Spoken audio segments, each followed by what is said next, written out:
La création de Morihei Ueshiba au début du XXe siècle. Démonstration signée Léo Tamaki.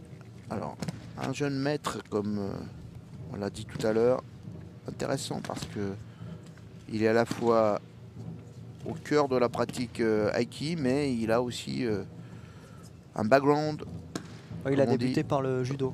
Oui, il a fait du judo, il a fait aussi la boxe thaï, il a fait Kung Fu, self-défense aussi. Kung Fu. Voilà, il a une vraie expérience. Il est allé plonger un petit peu dans ce monde des arts martiaux sans chercher à se protéger. Et du coup, ça lui donne un aïkido confiant. C'est difficile l'aïkido, il faut aller voir un petit peu qu'est-ce que c'est les autres pratiques pour être sûr de soi.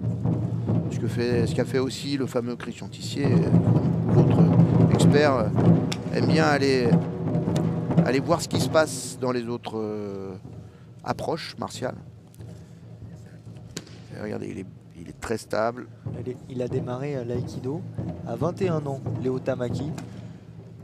Et c'est intéressant, c'est-à-dire qu'il a nourri cette passion, cette approche nouvelle de tout un passé dans le milieu des arts martiaux. D'ailleurs, regardez, il a un beau tatouage sur le bras. Et du coup, pour continuer à apprendre, à se perfectionner, il voyage souvent au Japon, il va rencontrer des maîtres. Ben, en tout cas, il doit être obligé de cacher son tatouage parce que le tatouage au Japon, c'est assez mal vu. Pourquoi? Parce que c'est la marque des Yakuza. Par exemple, on ne peut pas aller dans un bain public avec un tatouage.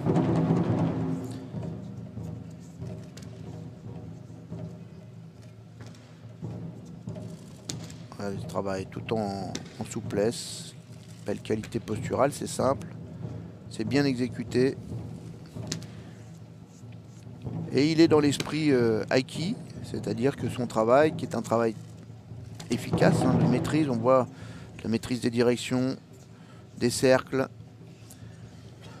Et on passe à présent au travail avec armes. C'est un travail qui consiste, comme souvent c'est l'ambition de l'aïkido, au développement personnel, à l'épanouissement individuel, ce qui est en fait la logique de tous les arts martiaux.